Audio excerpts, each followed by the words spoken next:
আজকে আমি আয়ের মাছ রান্না করছি। আয়ের মাছ খুবই মজার মাছ। আমি কড়াইটা ভালো করে গরম করে একটু তেল দিয়ে তেলটা গরম করে নিলাম যাতে মাছটা কড়াইতে লেগে না যায়।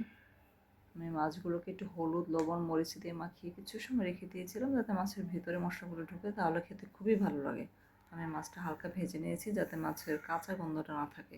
উপরটা একটু লালচে, ভেতরটা নরম। এখন মরিচ, হলুদ, ধনে গুঁড়ো দিয়ে দিলাম, একটু লবণ দিয়ে দিলাম, দিয়ে পেঁয়াজটাকে ভালো করে ভেজে মশলার সাথে আমি একটু সময় কষিয়ে রান্না করে নেব।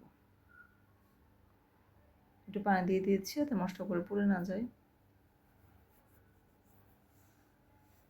এভাবে মশলাটা কষিয়ে মাছটা রান্না করে খেতে ভালো লাগে। আর মাছ আজকে আমি একটু ঝোল দিয়ে রান্না করবো, তাই একটু পানি দিয়ে দিয়েছি। এখন মাছগুলো দিয়ে দিব। আর মাছ খুবই সুস্বাদু মাছ। আমি একটু ঝোল দিয়ে রান্না করবো, একটু ঢেকে দিব এখন যাতে ভিতর থেকে মাছগুলো সিদ্ধ হয়ে আসে। একটু কয়েকটা কাঁচামরিচ দিয়ে দিচ্ছি একটু ফ্লেভারের জন্য।